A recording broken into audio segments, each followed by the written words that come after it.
Okay, good morning. What we're going to do today is make a start on the completeness theorem. So that is section 4.2 in the notes.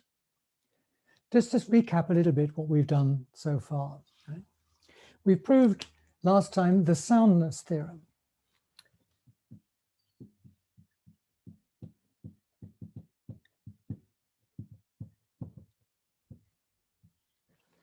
So that said that our rules of proof were sound. If you start out with something that is universally valid and you apply rules of proof to it, you'll preserve universal validity. So in that case, we can say,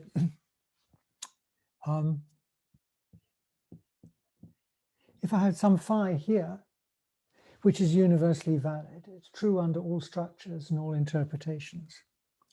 And I apply rules of proof to this phi, perhaps using other hypotheses from predicate calculus alone, right? And I deduced some psi here, then I'm guaranteed that this is universally valid.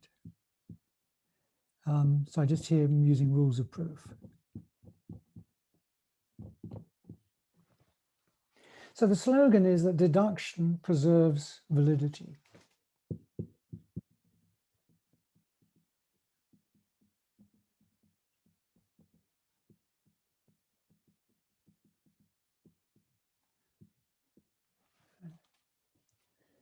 And it's more general than that. If here I've got a set of possible hypotheses gamma, and this says for every structure in which all of these come out true, phi comes out true. Then again, I can do the rules of proof, allowing myself hypotheses here from gamma.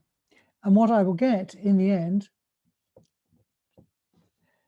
is a formula psi, so that again, if this is any structure in which all of gamma comes out true, psi will come out true. So deduction preserves not just validity, right? It preserves validity from hypotheses in this way here.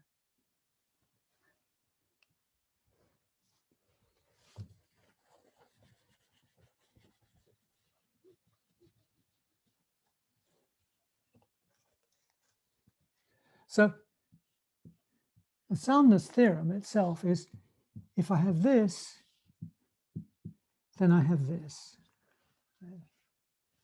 If phi is universally valid, if phi is a theorem of predicate calculus, deducible from the rules, it's universally valid here. And the more general form is deducible from axioms, then anywhere the axioms are true, phi will come out true. So again, it's this divide by something syntactic over here, formulae, sentences, rules of proof, and here about meaning and validity. The completeness theorem says that this is an if and only if. Right? So in order to give it a different name for the reverse arrow,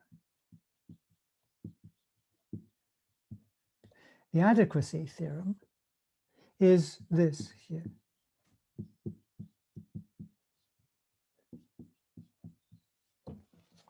Let's think about it without the hypotheses for a moment.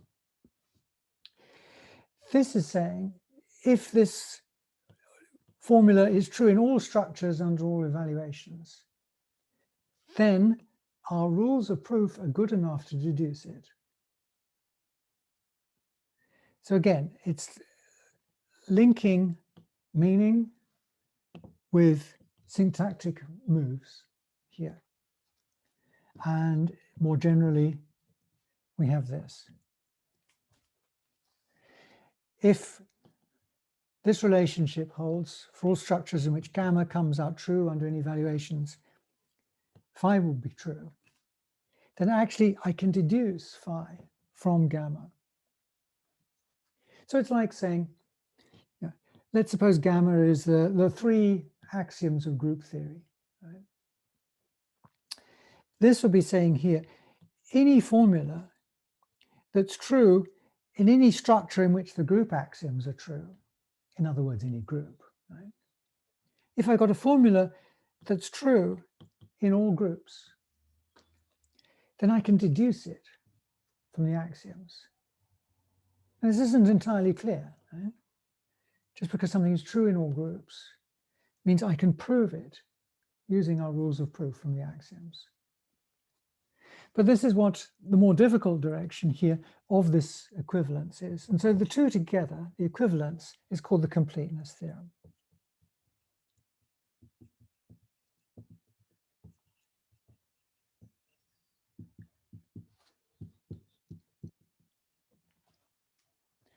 So today we're going to make our start towards this here, right, which is altogether a more sophisticated argument than this other direction. And there are several preliminary lemmas we need to prove in order to get this one up and running. So we'll turn to that now. Okay, so before we continue, I want to just recap something else. So a possible source of confusion is the word complete and completeness. It's unfortunate that in logic, the history has panned out that this gets used in several different ways.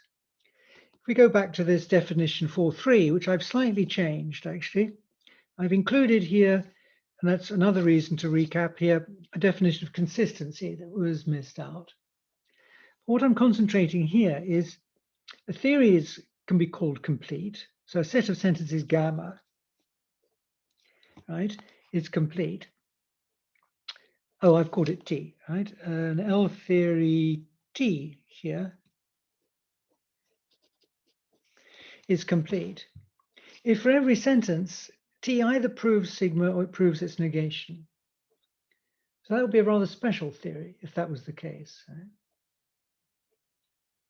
So this is another use of the word complete. It says that the theory is complete, single theory is complete, meaning I can deduce everything or its negation from it. So it determines everything. It's complete as regards all the sentences of the language. It either proves sigma or not sigma. So this is a rather different use of the word complete from that in the completeness theorem. Completeness theorem is saying that our rules of proof are adequate and good enough for the job. Most theories that we come across, we'll see, are incomplete, right? I've mentioned group theory is incomplete because it doesn't prove or disprove the commutativity law. And here is the theory is consistent, means that it doesn't prove something and its negation. And this will be an inconsistent and rather useless theory if you could prove things and their negations. Okay. So let's move on to page 75 and the Lindenbaum lemma. This is lemma 415.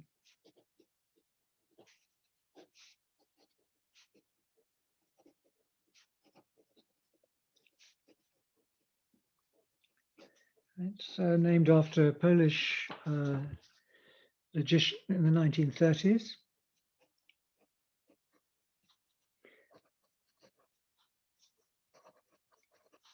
So let this be a consistent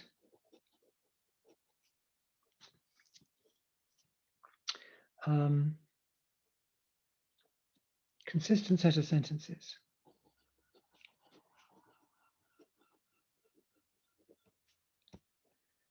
Right, so no free variables in the formulae in gamma.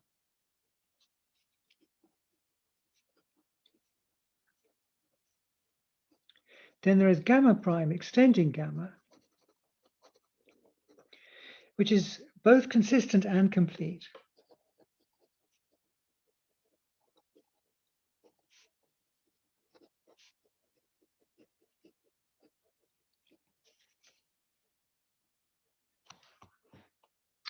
And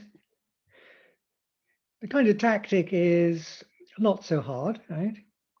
We boost gamma by adding things in that it can't either prove or deny until we end up with something that can prove or disprove everything.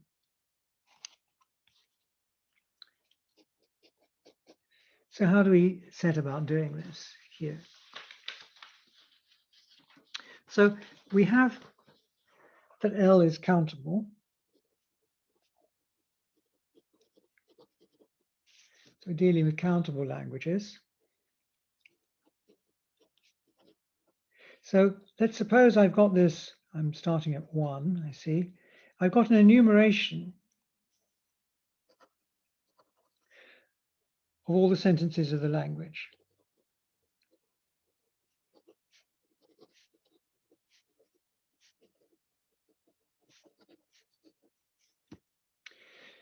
And we just set up a recursion to expand gamma to a gamma prime.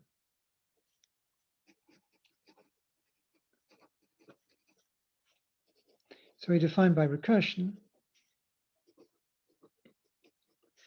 We start off with gamma 0 as gamma. So then gamma 1 is just going to be gamma 0, but we'll throw in phi 1 here. If gamma 0 does not prove not phi 1. If it does prove phi 1, then we'll just do nothing.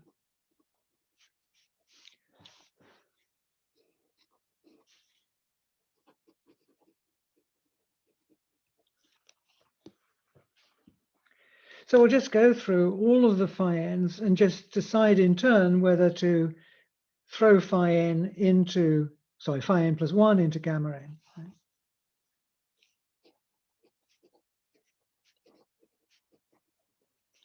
This is the union of the gamma n's. And we need to show consistency is preserved, and we end up with something that's complete. So the first claim is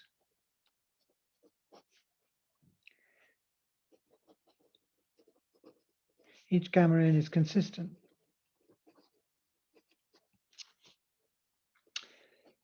So proof of the claim by induction on n.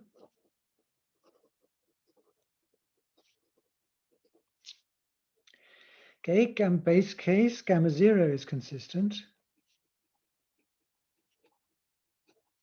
by assumption.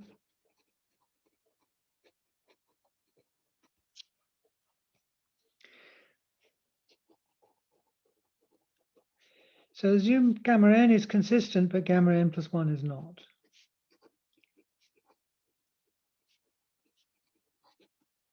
For a contradiction.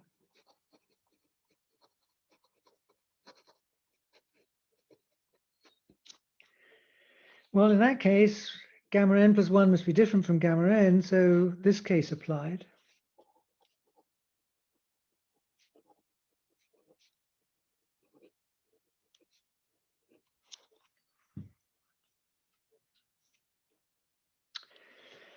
But if you look back at exercise 4.2e, that says precisely what we want here. It says if gamma n does not prove not phi n plus 1, then gamma n union phi n plus 1 is consistent.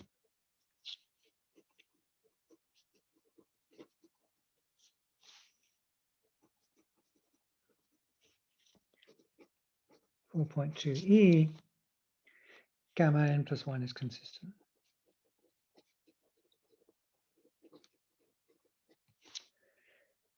Right, so that's contradicting here the assumption that it was not. So all of the gamma n's are consistent. So that means their union is consistent.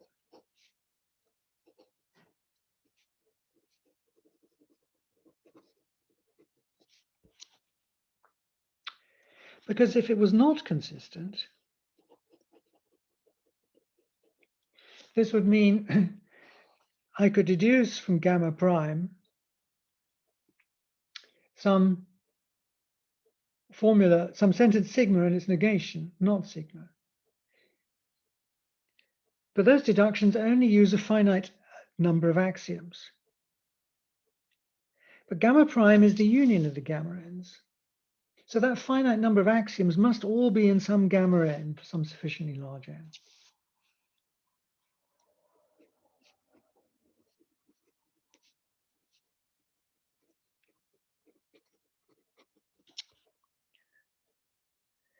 So if a set of sentences is inconsistent, again, it's exercise 4.2. D says there's a finite subset which is inconsistent.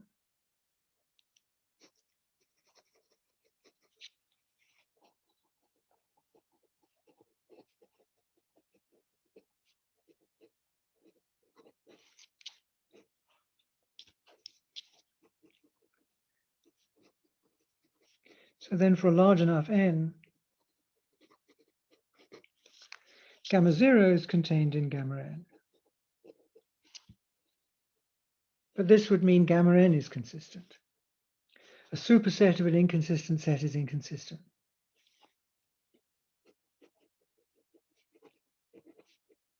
So this contradicts claim 1.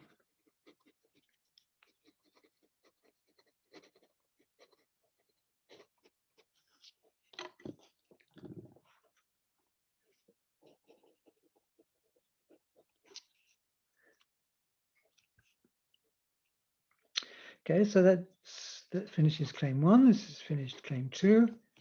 So we've got that this collection here is consistent, and we would like it to be complete, and that will do the job.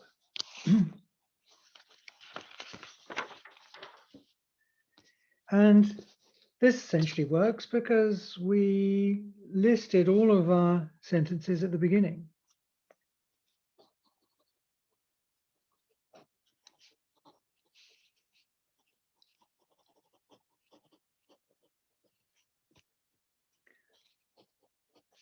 So let phi be an arbitrary sentence.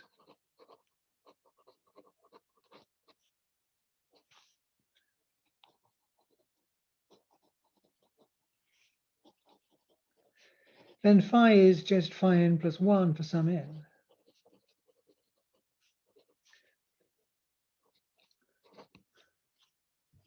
Here. So we looked at phi and decided whether to throw it in to gamma prime or not.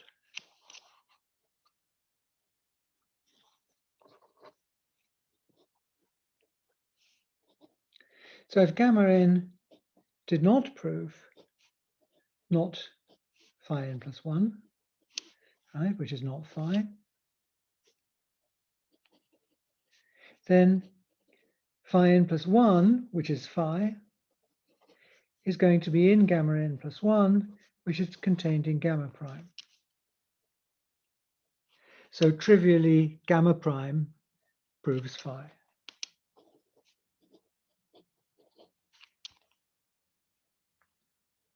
On the other hand, maybe we did nothing at this stage because gamma n did prove this.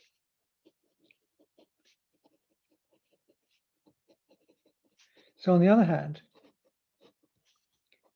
if gamma n did prove not phi n plus 1, then so does gamma prime prove that.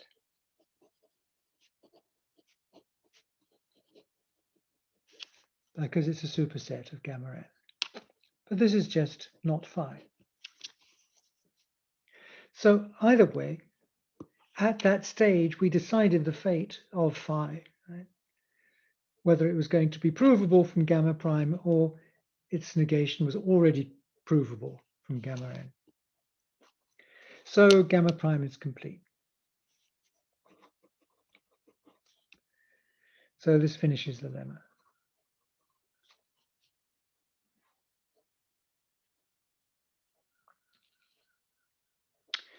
Okay.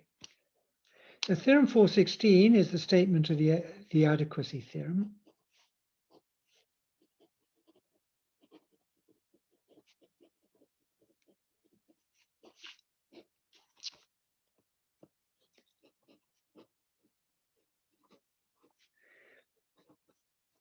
I've got a collection of sentences, gamma union singleton phi,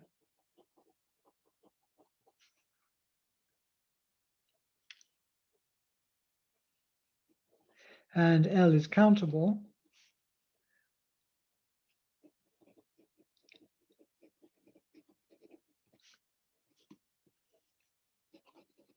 so it's only got countably many function symbols, predicate symbols, and constants,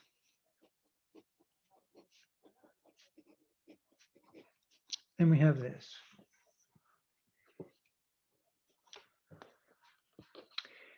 What we prove is for 17, and then 16 is a corollary of this.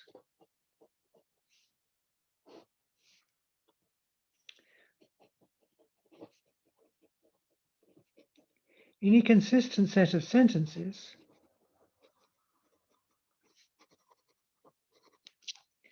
has a model. So again, by this phrase model, I just mean a structure in which the sentences come out true.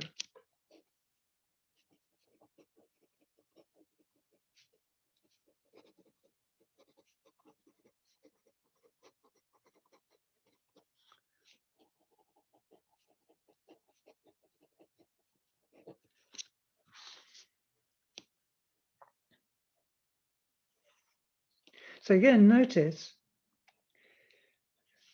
and this is a syntactic property. This is just about a set of sentences. This is about a, well, typically mathematical structure. So we have to go from a syntactic property here to a semantic property, right? And this is the difficulty that we have to solve here. Okay, so we make a couple of definitions and then give the plan of the proof.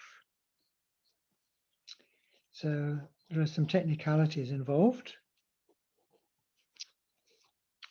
What we're going to have to do is the set of sentences will start out in some language. What we're going to have to do is enlarge this language.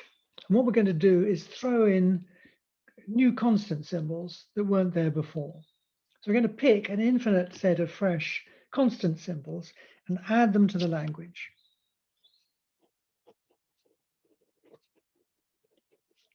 So we say that L prime is an extension by constants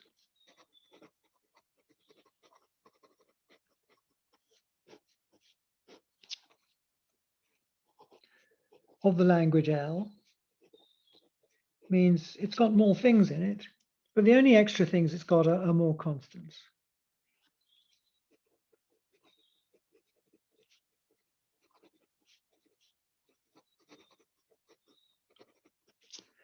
Together with a collection of new constant symbols alone.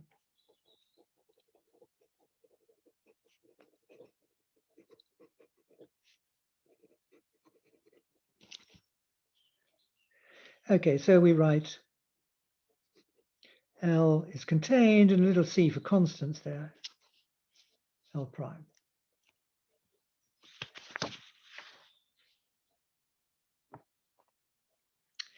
That's the first definition we'll need.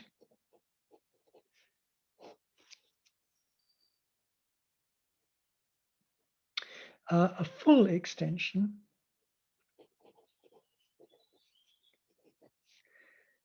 if I've got a set of sentences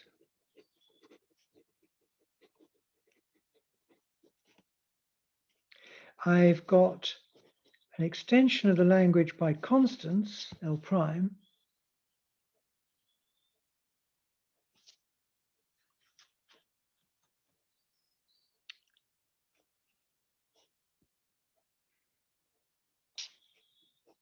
I've got some gamma that's contained in gamma prime.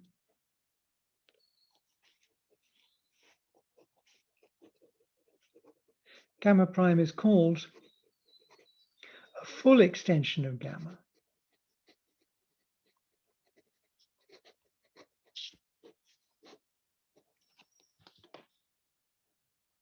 Sorry, gone off page there. If two properties hold. And see here on the notes, there's a slight misprint. I've called it A and 2. Let's call it A and B.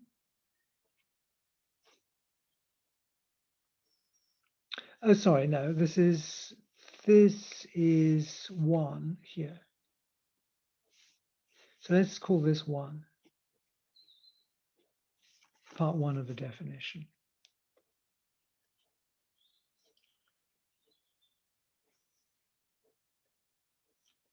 And I've got gamma prime, another set of sentences. It's a full extension of gamma, which means gamma prime contains gamma, and then something else, which we'll discuss. Sorry, so this is part A of that. So this is 1, first part of the definition. So gamma prime is a full extension of gamma, means it extends gamma. It's just a superset of gamma.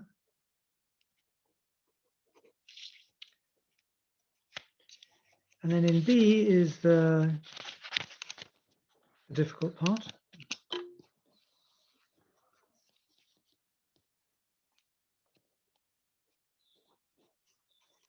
Over here.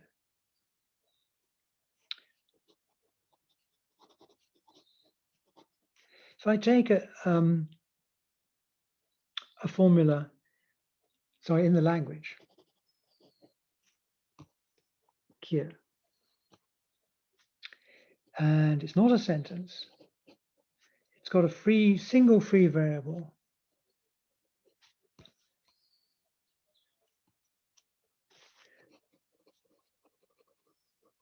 For some I. And suppose that from gamma, I can prove there is something that attention is, you can prove exists VI phi.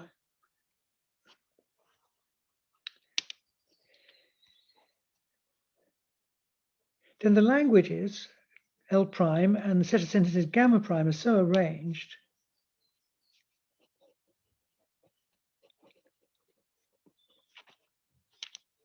so there's a constant symbol in the language, expanded language by constants, L prime. So the gamma prime proves phi of this constant when I substitute it in for VI.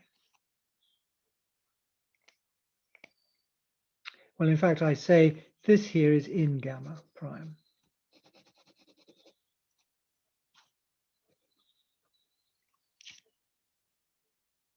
So the import here is that there are some constants that we say witnesses this existential quantifier. If gamma can prove there is something, then we throw in a constant. We use one of our new constants, perhaps, C, and we throw the formula phi with C replacing VI into gamma prime. So it's like I've got a concrete witness now in gamma prime to this existential statement. And this statement just says there exists something. It doesn't say exactly what it is. But a full extension will say precisely what it is. It's this C here. So this is membership.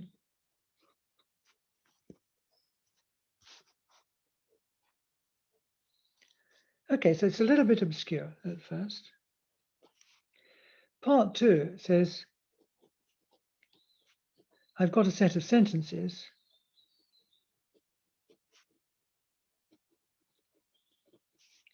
So we say gamma itself is full if it's a full extension of itself.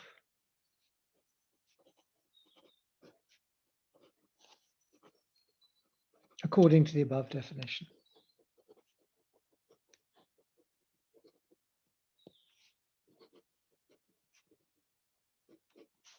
In the language L, without having to enlarge the language. Perhaps the language has got lots of constants in anyway that we can use as witnessing here. Maybe we don't need to go to a larger language. And maybe gamma is such that whenever it's can prove an existential statement like this, it's already got something like this in it. So it's full in itself.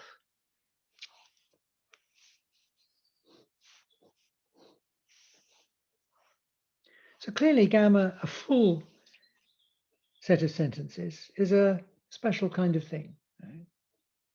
So what we want is to take a consistent set of sentences and see that we can expand it to a full set.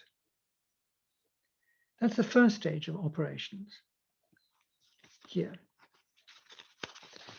Then we'll see from that how we will construct a model. Let's look at the examples that are there on page 76.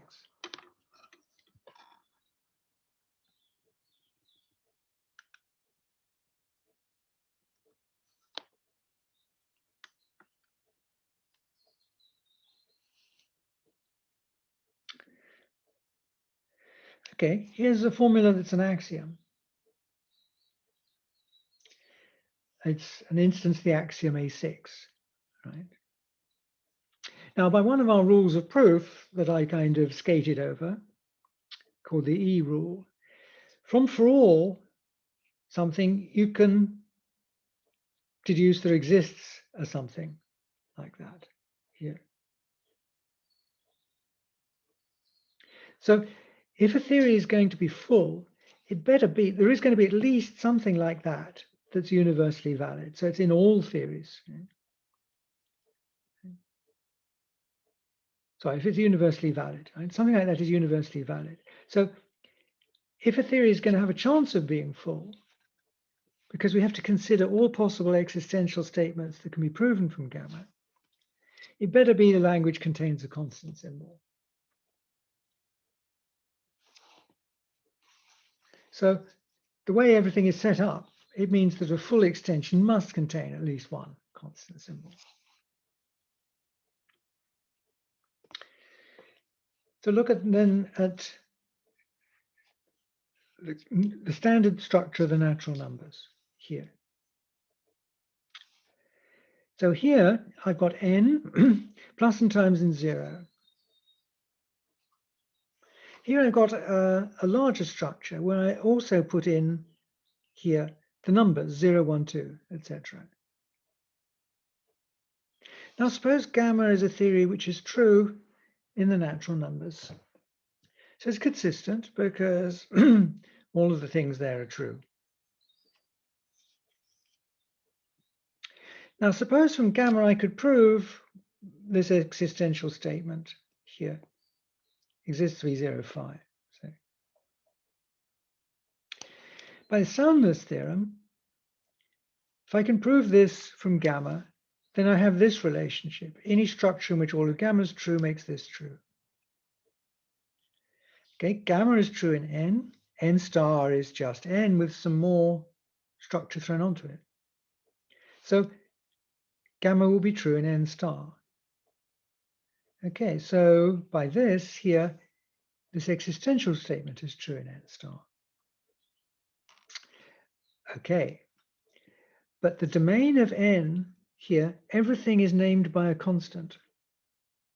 This is a nice thing about the natural numbers. If I throw in all of these interpreted constants as 0, 1, 2, 3, everything has got a constant name. So if I've got an n that makes this true here in n star,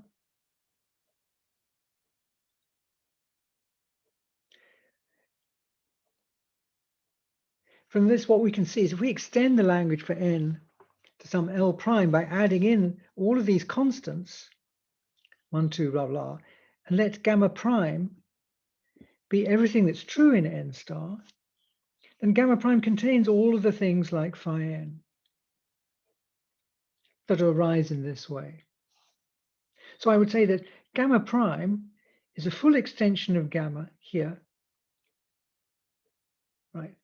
And it's in the language appropriate for n star. So it's a full extension of gamma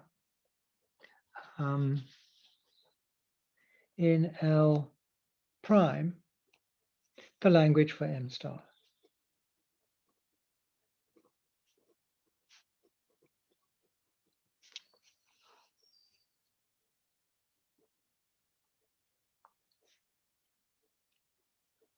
So in particular, it turns out, if you look at everything that's true in n star, that's a set of sentences delta.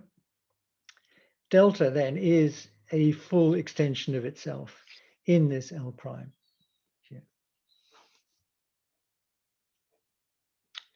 which is what I say down here. The gamma prime from this example is not just a full extension of gamma, right? In L prime,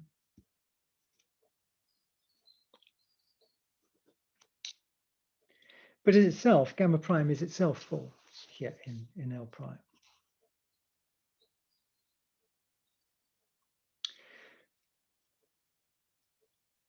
Okay, so what we're going to do, the plan is as follows.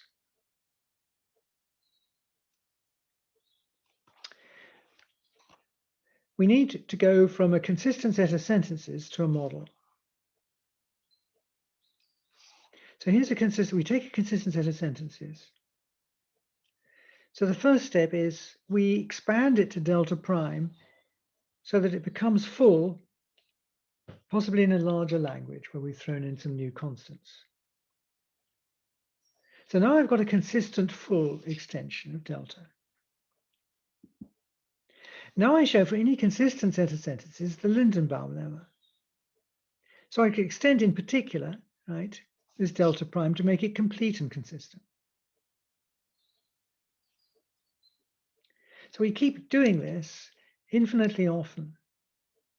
The problem is I may have enlarged the set of sentences to make it consistent and complete, but I might have lost fullness. There's no guarantee that the Lindenbaum lemma preserves fullness. So I do this expansion by constants again another time to make this character here consistent, complete, and full, right?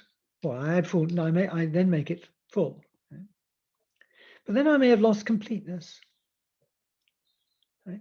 So I keep doing this backwards and forwards, alternating A and B, expanding to make sure it's full, then expanding again to make it complete. If I do this infinitely often, right, I'll end up with a complete, consistent, and full collection, gamma plus, in some L plus, where I may have expanded the language by infinitely often by each time adding in countably many constants. Then the last stage is to show that with this particularly nice collection of sentences, I've got, if it's complete, consistent, and full, then I can find a model. Right? Okay, so then I will be done, right? I could start out with some gamma, I end up with some gamma plus. I've got a model for gamma plus, but that gamma plus is also a model of gamma. I just ignore all of the new constants that are there. There's names in the structure, which we'll come to here. So this is the plan, right? What we're going to do, using the components of the Lindenbaum lemma and this idea of extending to get full extensions in new languages with constants. Okay, so let's start and see how far we get. So we'll start on A here. Let's see.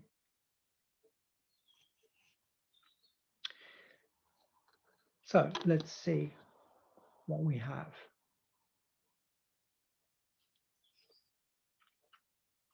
So a phrase that I perhaps have missed out then is called a Henkin constant, but this is just the constants that we're talking about. I mention it, it is mentioned on the page here.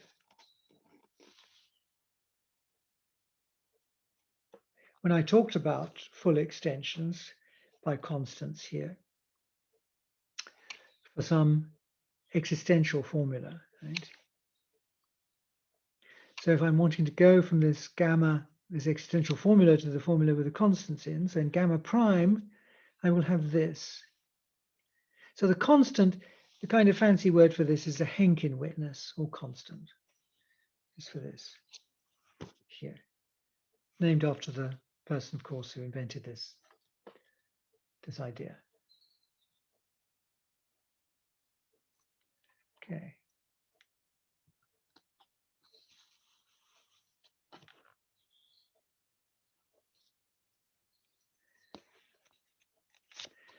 Suppose I've got a consistent theory delta.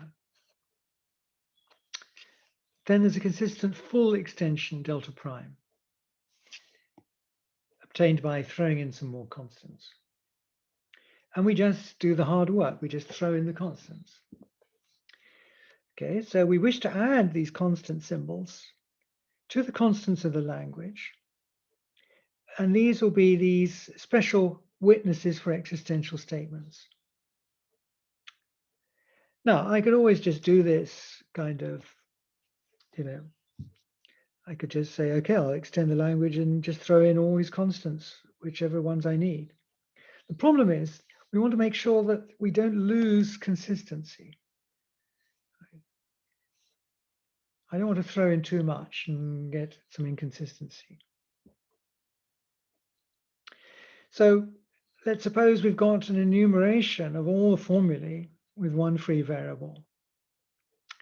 And let's suppose formula phi I, the free variable is, well, whatever it is, v, it's the nth variable. So let ni name the free variable of vi, phi I. Okay, here's the set of formulae that we have to worry about, because delta proves there exists something that makes it come out true. There exists vni phi I. And it's for things like this that we need the new constants. Okay, so for each of these problem phi i's, we add a new constant symbol ci to our constants. And that's what we need for our new language. And there may be infinitely many of these formulae, so we may need to add infinitely many constants. Okay, so now we just say, okay, let delta prime be the delta we started with, and we throw in, well, these sentences now, phi with the constant, the new constant ci replacing vni for each of these problem sentences. Well, we've ensured by brute force that it's a full extension because I've thrown in the wherewithal to fulfill that definition.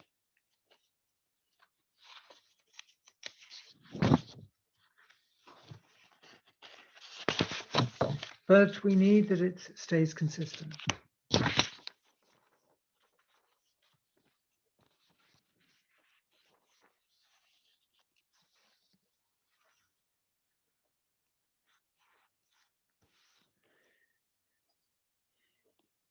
Okay. So the claim is we preserve consistency. Suppose it wasn't consistent.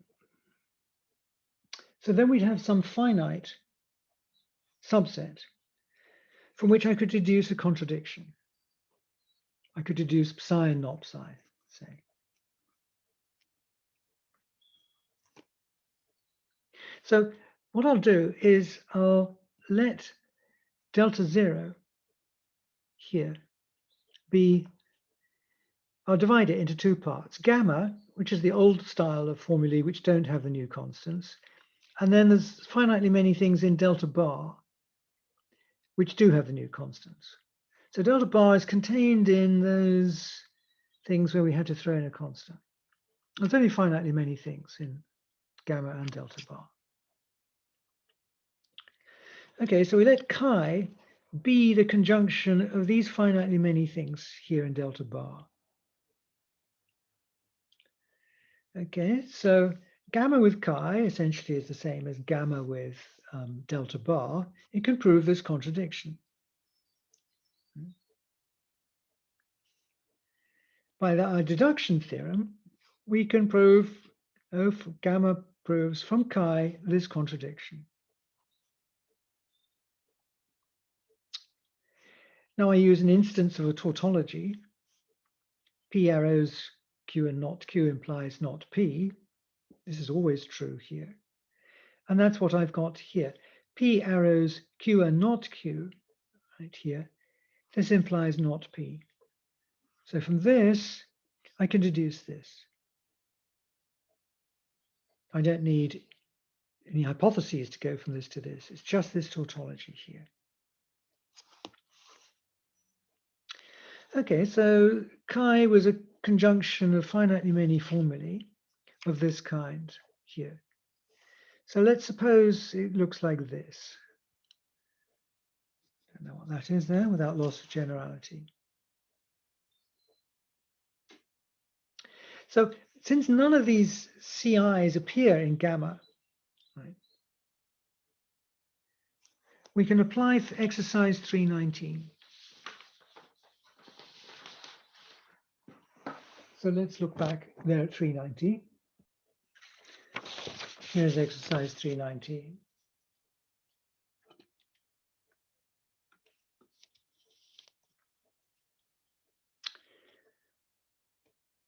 So we'll just quote this and use it. It says if there's a constant that appears nowhere in this collection of formulae here, suppose from gamma I can prove that phi holds with C in place of V0. Then gamma can prove for all VI phi with VI in place of V0, where VI is some completely new variable that hasn't appeared on the proof in any line of this proof here. So the idea is that the constant, I mean, when we come to interpret it in a structure, it could be anything. Right? You could take a structure and you could assign it to any particular thing. So if I can prove this from gamma, and I didn't use any special properties of C on the way during the proof, right, then I can substitute that VI, a new variable, in instead of C. It's just like rewriting this C as a variable.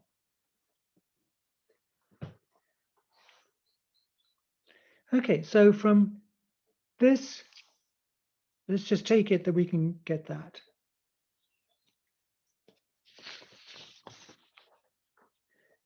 Then we're going to use this here.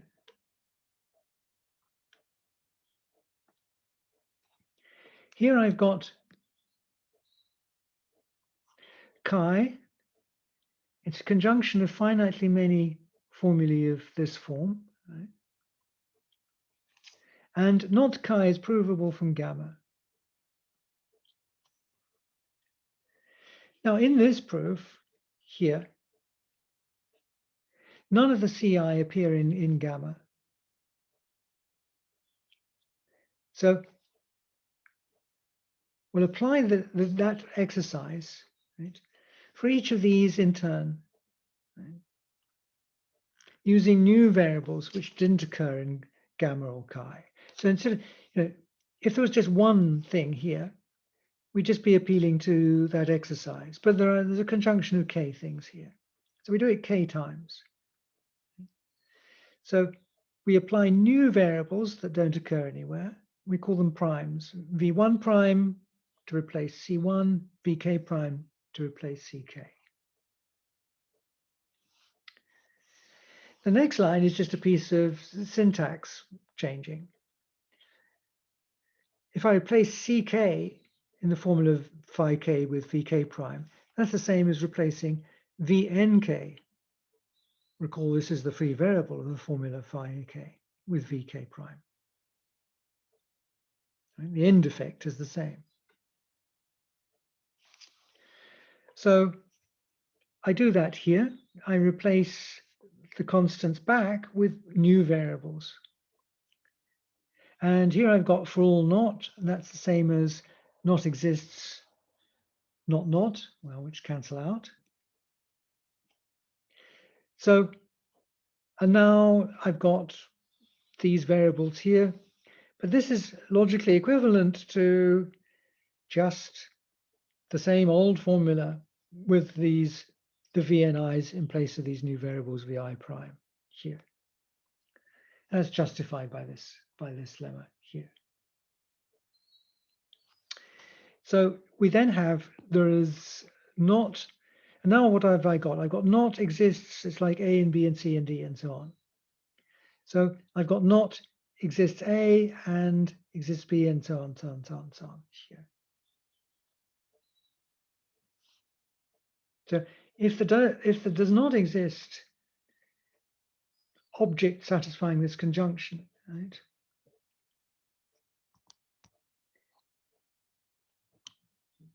Then there aren't going to be an object that satisfies phi 1, an object that satisfies phi 2, and so on. Right? Recall these variables, the other three variables, phi 1 only has vn1 in it. It doesn't talk about the other variables here. And now I've got not A and B and C, and that's the same as not A or not B or not C or not, etc. here.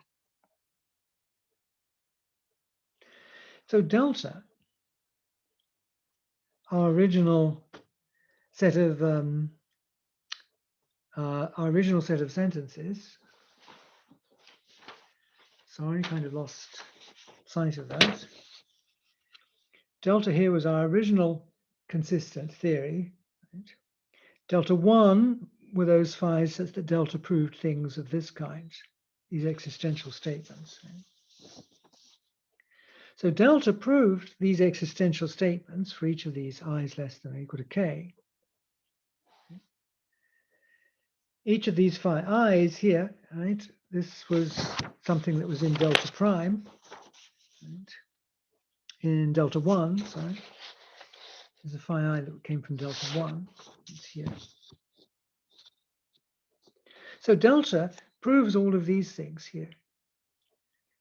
But gamma, as a subset of delta, proves the negation of them. So this is a contradiction. So this here, this line contradicts this star here. So that's a contradiction, and that means that our assumption, right, that there was this delta prime here that was, the delta prime that was inconsistent here. So that, with some struggle, right, justifies that lemma 423. So we're just using this again as a black box in the rest of our proof here.